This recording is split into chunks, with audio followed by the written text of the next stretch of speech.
السلام علیکم، کیسے ہیں آپ سب؟ امید ہے کہ آپ سب ٹھیک ہوں گے۔ اقبال کا تصور مرد مومن آج کا ہمارا ٹاپک ہے۔ اس کے بارے میں ہم پڑھنے جا رہے ہیں کہ اقبال کے نزدیک مرد مومن میں کیا خصوصیات ہونی چاہیے، کہ وہ کن خصوصیات کا حامل دیکھتے ہیں ایک مرد مومن کو۔ آئیے سٹارٹ کرتے ہیں اپنی ویڈیو۔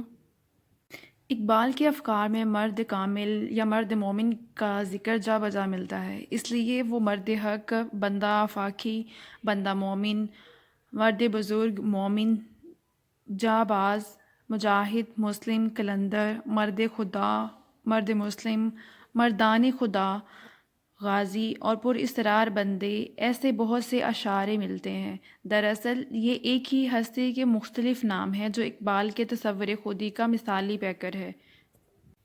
نقطہ پر کار حق مرد خدا کا یقین، اور یہ عالم تمام وہم طلسم مجاز۔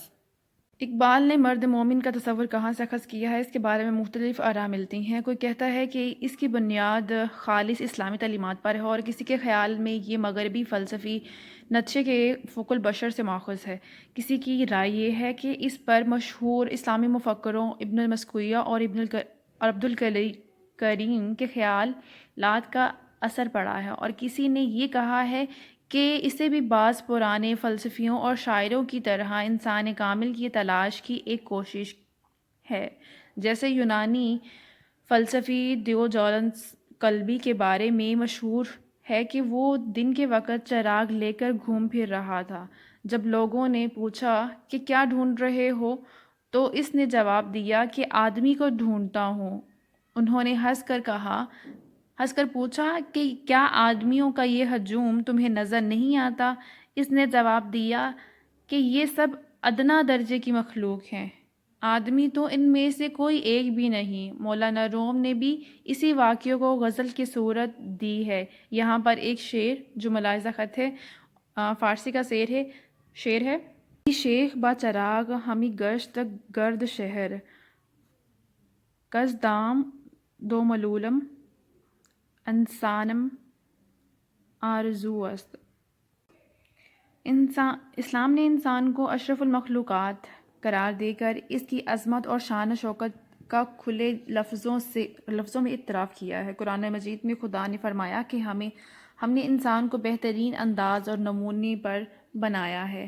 ہم نے بنی آدم کو عزت اکرام سے نوازا ہے اور اسے دنیا میں اپنا نائب مقرر کیا ہے۔ اللہ تعالیٰ نے اس کے اندر اپنی روح پھونکی، اسے اشیاء کے نام سکھا کر علم کی دولت سے مالا مال کیا اور فرشتوں سے بلند مقام دیا۔ اب حدیث کے حوالے سے بات کرتے ہیں۔ اللہ تعالیٰ نے فرمایا ہے کہ انسان مسلسل اطاعت عبادت سے میرا قرب حاصل کرتا رہتا ہے، یہاں تک کہ آخر میں وہ میرے اوصاف کا آئینہ بن جاتا ہے، جس سے وہ دیکھتا ہے۔ میں ہی اس کی زبان بن جاتا ہوں جس سے وہ بولتا ہے، میں ہی اس کا ہاتھ بن جاتا ہوں جس سے وہ کام کرتا ہے، اور میں ہی اس کا پاؤں بن جاتا ہوں جس سے وہ چلتا ہے۔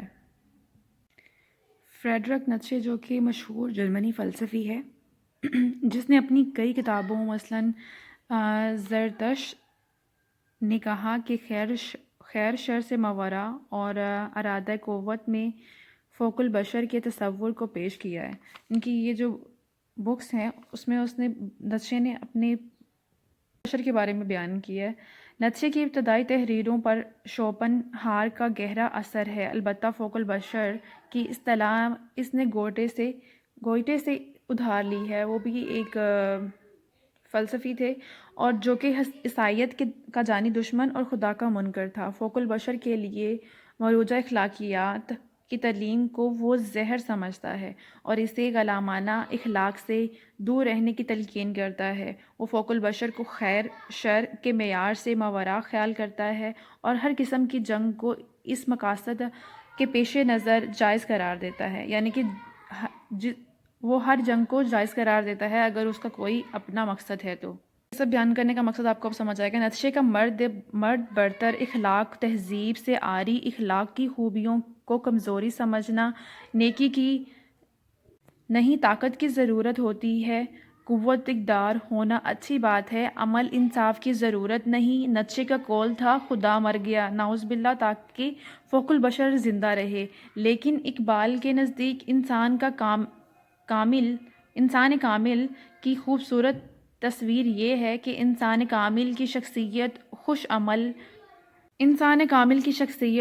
عمل، فکر، خوف خدا، بلند پروازی، خودداری، قوت، غفاری، قہاری، قدوسی، جرات، پختہ ایمان، حیا، پاکیزہ خیالات، نرم گفتگو اور گرمائی جستجو، عدل جیسی رنگا رنگ خصوصیات پر حامل ہے۔ ایک وقت میں ایک سے زیادہ مرد کامل ہو سکتے ہیں، مگر وہ درجہ بدرجہ، ترتیب اور تکریم میں مختلف ہو سکتے ہیں۔ اقبال کو احساس تھا کہ مسلمان میں روح ایمانی کمزور ہو چکی ہے، کمزور، باطل کی کامیابی کا دور ہے، دینی شعور ختم ہو چکا ہے، فرقہ واریت عروج پر ہے، مردہ انسانیت میں روح پھونک دینے والی مومن کی اذان بے تاثیر ہو چکی ہے۔ وہ سجدہ روح زمیں جس سے کانپ جاتی تھی، اس کو آج ترستے ہیں منبر و محراب، تیری نگاہ سے دل سینوں میں کانپتے تھے، گویا گیا ہے تیرے جذبہ قلندرانہ۔ اقبال کے جو کوشچن ہیں ان میں جتنے زیادہ آپ اشعار لکھیں گے اور صحیح ہوں وہ، تو آپ کے مارکس زیادہ اچھے آئیں گے۔ مسلمانوں کی حالت سے اقبال پریشان ضرور ہیں لیکن مایوس نہیں ہے۔ اقبال کو یقین ہے کہ پہلے کی طرح مردہ انسانیت کو زندہ کرنے والی اذان ہی سے اندھیرا چھٹ جائے گا اور روشنی سحر نمودار ہوگی۔ ضرورت صرف روح بلال کی ہے اور پھر مرد مومن کے دکھوں کا مداوع کرے گی۔ میں اس کا سیکنڈ شعر پڑھنے جا رہی ہوں۔ وہ سحر جس سے لرزتا ہے شبشان وجود، ہوتی ہے بندہ مومن کی اذان سے پیدا۔ خودی کے مراحل کون کون سے ہیں؟ اطاعت الہی، ضبط نفس اور بقول عزیز احمد نچے کے فوق البشر کی 3 خصوصیات ہیں: قوت، فراست اور تکبر، جبکہ انسان کامل جسے تہذیب اخلاقیات کی بقا کا ضامن ہے، فوق البشر ان کے پرچھے اڑا دینے کا خواہش مند ہے۔ اقبال کا مرد مومن ایمان یقین کی قوت سے دنیا کو مسخر کرتا ہے اور بزدل کے مقابلے میں اس کے اندر سجاد مردانگی ہوتی ہے۔ علامہ اقبال فرماتے ہیں کہ مرد مومنین حق کی خاطر دشت دریا کو خاطر میں نہ لاتے تھے، کیونکہ دشت دریا کو خاطر میں نہ لاتے تھے انہوں نے بحر ظلمت میں گھوڑے دوڑائے، کوہ بیابان صحرا دریا ان کے گھوڑوں کے قدموں کے دھول بن گئے۔ سعد بن ابی وقاص، خالد بن ولید، مثنہ ابن حارث، عقبہ ابن عامر، محمد ابن قاسم اور طارق بن زید کا شمار مرد مومنین میں ہوتا ہے۔ اقبال نے ایسے ہی مجاہدین اسلام کے بارے میں کہا ہے: یہ غازی تیرے پر اسرار بندے جنہیں تو نے بخشا ہے ذوق خدائی، دو عالم سے کرتی ہے بیگانہ دل کو، عجیب چیز ہے لذت آشنائی، شہادت ہے مطلوب مقصود مومن، نہ مال غنیمت نہ کشہور کشائی۔ قول ڈاکٹر طاہر فاروقی: اقبال نے جس مرد مومن کا تصور پیش کیا ہے وہ نائب خدا اور خلیفۃ الخدا ہے، وہی تخلیق کائنات کا مقصود حقیقی ہے اور انسان کامل ہے۔ عالم سے فقط مومن جانباز کی میراث، مومن نہیں جو صاحب لولاک نہیں۔ تربیت خودی کے 3 مراحل آتے ہیں، یعنی اطاعت الہی، ضبط نفس اور پھر بعد میں نیابت الہی کی منزل آتی ہے، جو ہر مرد مومن کی آرزو کا محور بھی ہے اور اس کا ایک اہم ترین فریضہ بھی۔ ان مراحل سے گزرنے کے بعد ہی انسان کامل عناصر فطرت پر اپنی حکمرانی کا سکہ جما سکتا ہے۔ کائنات کی تمام چیزیں تقدیر کی پابند ہیں، جبکہ مومن تقدیر کا نہیں صرف احکام الہی کا پابند ہے۔ اور ان کا شعر ملاحظہ ہے: تقدیر کے پابند جمادات نباتات، مومن فقط احکام الہی کا ہے پابند۔ مومن راہ حق میں بڑی سے بڑی طاقت کے بالمقابل عزم ہمت کی ایک چٹان بن جاتا ہے، اور اس کی ایک نظر افراد کے افکار میں زلزلہ ڈال دیتی ہے اور اقوام کی تقدیر میں انقلاب پیدا کر دیتی ہے۔ قدیم اور جدید تاریخ اس قسم کی مثالوں سے خالی نہیں۔ کوئی اندازہ کر سکتا ہے اس کے زور بازو کا نگاہ مرد مومن سے بدل جاتی ہیں تقدیریں۔ مرد مومن کے لیے فکر کی اہمیت کے حوالے سے پروفیسر عزیز احمد اپنی کتاب اقبال میں لکھتے ہیں، اقبال کے انسان کامل کا نمونہ فکر ہی میں ممکن ہے، اور فکر کی کئی خصوصیات ہیں جن کا انہوں نے بار بار تذکرہ کیا ہے۔ ایک بڑی خصوصیت یقین ہے۔ ان پر ایک طرح کا اندرونی پختہ عقیدہ ہے، اور یہ صفت ہے جس کو مذہبی اصطلاح میں ایمان کہتے ہیں۔ یقین ہی سے اقبال کے ہاں عمل پر جتنا زور دیا جاتا ہے اتنا شاید ہی کسی اور چیز پر دیا جاتا ہو۔ عمل سے زندگی بنتی ہے، جنت بھی جہنم بھی، اور یقین، محکم عمل، رحم، محبت، فتح عالم۔ اور بعض دوسرے اشعار صاف صاف بتا رہے ہیں کہ اقبال کے ہاں عمل اور جدوجہد کی اہمیت ہے۔ مرد مومن کے لیے عمل سے ایک لمحہ کے لیے بھی غافل نہیں ہوتا۔ مرد خدا کا عمل عشق سے صاحب فروغ، عشق ہے اصل حیات، موت ہے اس پر حرام۔ اس کا ہر کام دوسروں کی وفاداری اور خدمت خلق کے لیے ہوتا ہے، ہر عمل بے لوث، اس کا وجود خدا کی رحمت ہے۔ اس کے یہ دو اشعار ہیں، اور ویڈیو کی طوالت کو مد نظر رکھتے ہوئے میں یہاں پہ ایک ہی ریڈ کروں گی۔ نرم دم گفتگو، گرم دم جستجو، رزم ہو یا وزم ہو، پاک دل پاک باز۔ پاک میں بیان کی گئی خصوصیات مرد مومن میں موجود ہیں۔ اقبال کا یہ شعر دیکھتے ہیں، یہ راز کسی کو نہیں معلوم کہ مومن قاری نظر آتا ہے، حقیقت میں ہے قرآن۔ بے شک انسان کی ایک بڑی خصوصیت ادب یا تربیت نفس ہے، جس میں کم امیزی اور دل آویزی کی صفت بطور نتائج پیدا ہوتی ہے، لیکن انسان کامل کی کم گوئی یا کم امیزی یا دل آویزی محض خیر پرست اجتماع کے لیے ہوتی ہے، اور یہ رہبانیت سے بہت مختلف ہے۔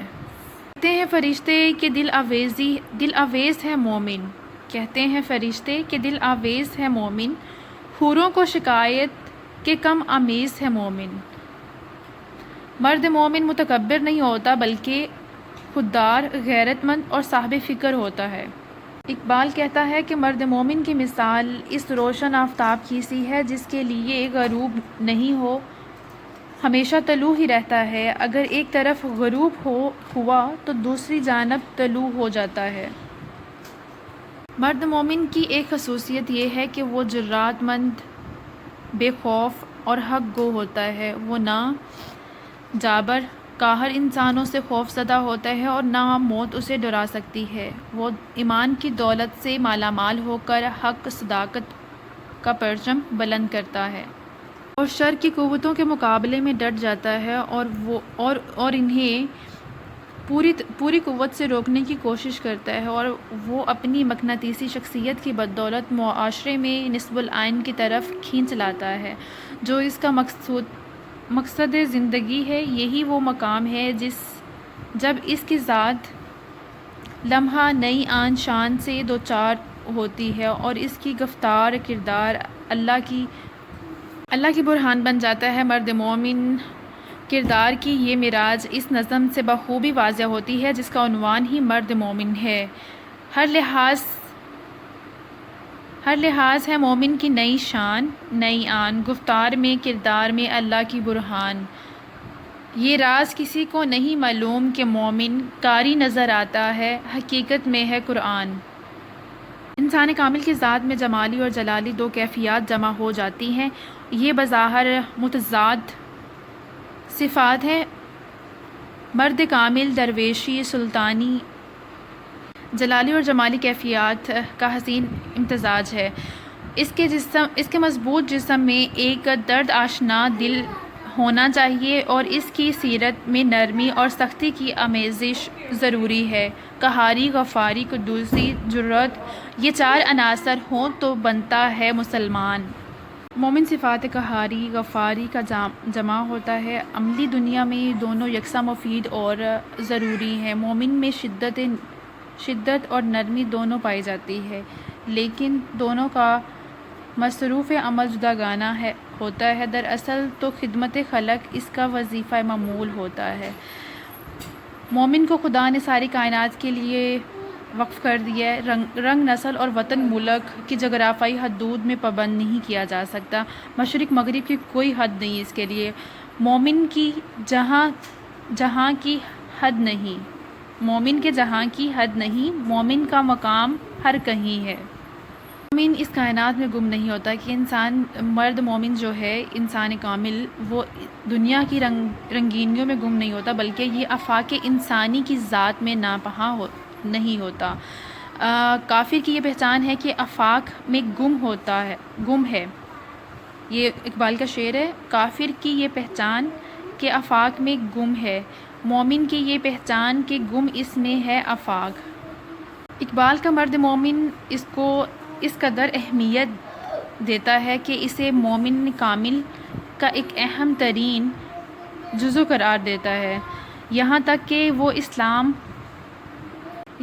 وہ اسلام کو فکر و غیور یعنی کہ فکر و غیور کی اصطلاح سے تعبیر کرتے ہیں۔ درویشی، فکر اور کلندری پر اقبال نے بار بار زور دیا ہے اور اسے تکمیل خودی کے لیے ایک لازمی اور انتہائی اہم عنصر کی حیثیت دی ہے۔